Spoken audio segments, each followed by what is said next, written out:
Contudo, levantou-se oposição dos membros da chamada Sinagoga dos Libertos, dos judeus de Cirene e Alexandria, bem como das províncias da Cilícia e da Ásia.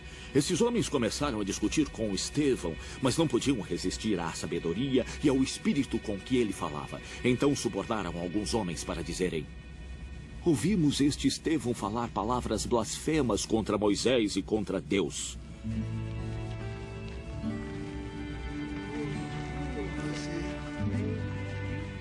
Com isso, agitaram o povo, os anciãos e os mestres da lei, e prendendo Estevão, levaram-no ao sinédrio.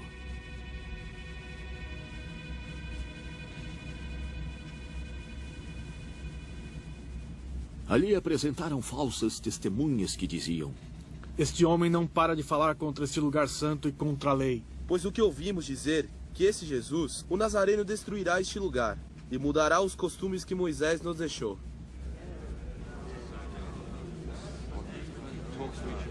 Olhando para ele, todos os que estavam sentados no sinédrio viram que o seu rosto parecia o rosto de um anjo. Então o sumo sacerdote lhe perguntou: são verdadeiras estas acusações?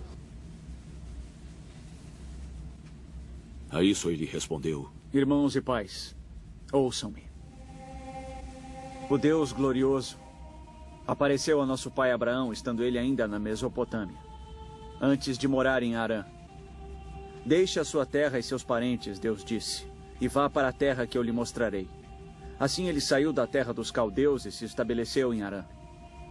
Depois da morte de seu pai, Deus o trouxe a esta terra, onde vocês agora vivem. Ele não lhe deu nenhuma herança aqui, nem mesmo o espaço de um pé. Mas Deus lhe prometeu que ele e seus descendentes possuiriam a terra. Embora naquele tempo Abraão não tivesse filhos, Deus lhe falou desta forma: seus descendentes serão peregrinos numa terra estrangeira e serão escravizados e maltratados por 400 anos.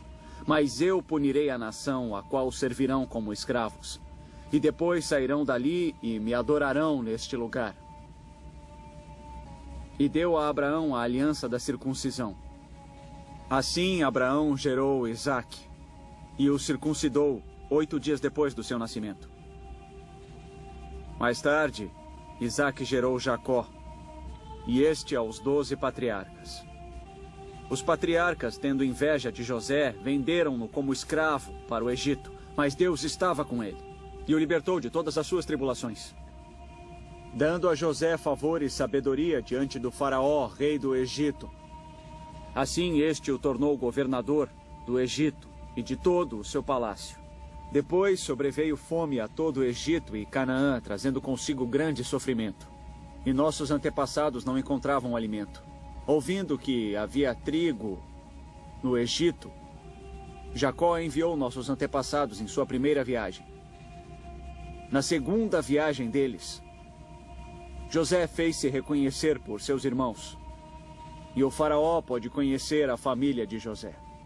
Depois disso, José mandou buscar seu pai Jacó e toda a sua família, num total de 75 pessoas. Então Jacó desceu ao Egito, onde faleceram ele e nossos antepassados. Seus corpos foram levados de volta a Siquém e colocados no túmulo que Abraão havia comprado ali dos filhos de Hamor por certa quantia.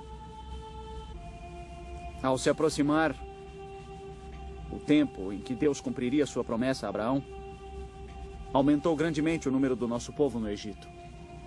Então outro rei que nada sabia a respeito de José passou a governar o Egito. Ele agiu traiçoeiramente para com o nosso povo e oprimiu os nossos antepassados, obrigando-os a abandonar os seus recém-nascidos para que não sobrevivessem. Naquele tempo, nasceu Moisés, o qual era um menino extraordinário. Por 3 meses ele foi criado na casa de seu pai. Quando foi abandonado, a filha do faraó o tomou e o criou como seu próprio filho.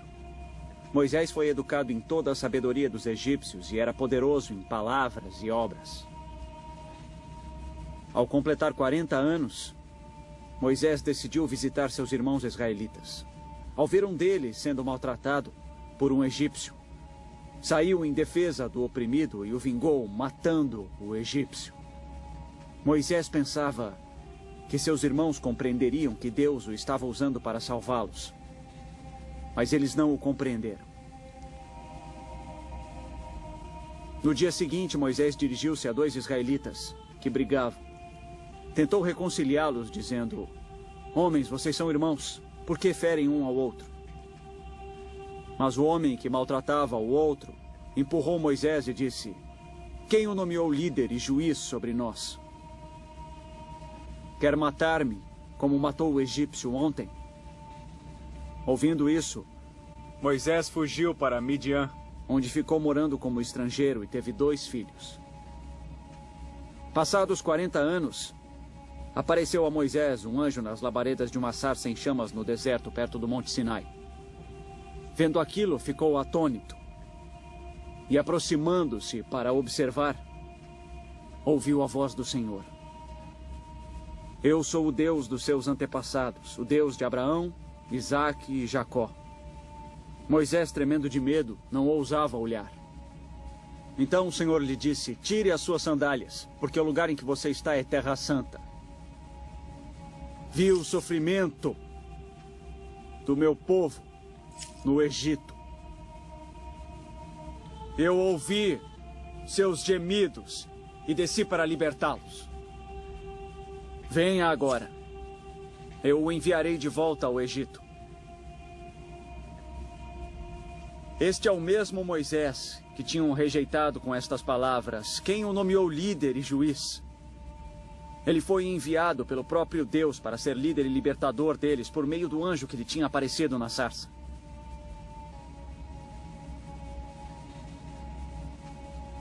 Ele os tirou de lá, fazendo maravilhas e sinais no Egito, no Mar Vermelho e no deserto durante 40 anos. Este é aquele Moisés que disse aos israelitas: Deus lhes levantará dentre seus irmãos um profeta como eu. Ele estava na congregação no deserto, com o anjo que lhe falava no Monte Sinai e com os nossos antepassados, e recebeu palavras vivas para transmiti-las a nós. Mas nossos antepassados se recusaram a obedecer. Pelo contrário, rejeitaram, e em seus corações voltaram para o Egito. Disseram a Arão: faça-nos deuses que vão adiante de nós. Quanto a esse Moisés que nos tirou do Egito, não sabemos o que lhe aconteceu. Naquela ocasião, fizeram um ídolo em forma de bezerro. Trouxeram-lhe sacrifícios e fizeram uma celebração em honra ao que suas mãos tinham feito. Mas Deus afastou-se deles e os entregou à adoração dos astros, conforme o que foi escrito no livro dos profetas. Ó Israel, acaso foi a mim que trouxeram sacrifícios e ofertas por 40 anos no deserto? Ao invés disso, levantaram o santuário de Moloque e a estrela do seu deus Renfá, ídolos que fizeram para adorar. Portanto, eu os enviarei para o exílio, para além da Babilônia.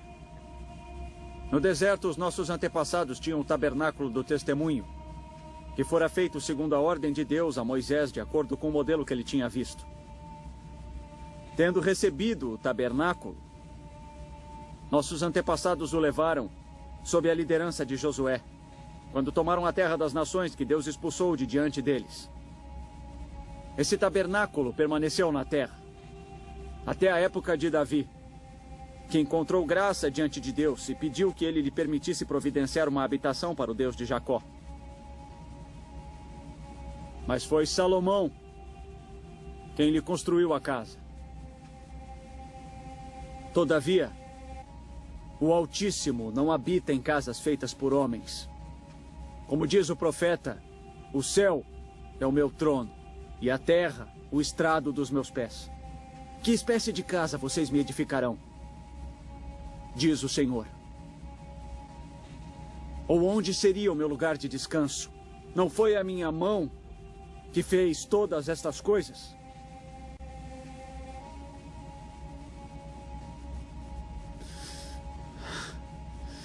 Povo obstinado, incircunciso de coração e de ouvidos. Vocês são iguais aos seus antepassados, sempre resistem ao Espírito Santo. Qual dos profetas seus antepassados não perseguiram? Mataram aqueles que prediziam a vinda do justo, de quem agora vocês se tornaram traidores e assassinos. Vocês! que receberam a lei por intermédio de anjos, mas não a obedeceram. Ouvindo isso, ficavam furiosos e rangiam os dentes contra ele.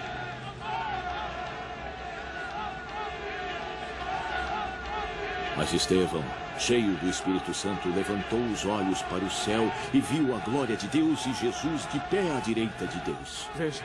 Ele disse: Veja o céu aberto e o Filho do Homem de pé à direita de Deus.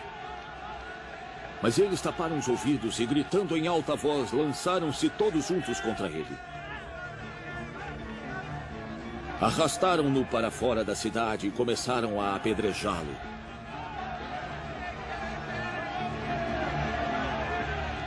As testemunhas deixaram seus mantos aos pés de um jovem chamado Saulo. Enquanto o apedrejavam Estevão, este orava: Senhor Jesus, receba o meu espírito. Então caiu de joelhos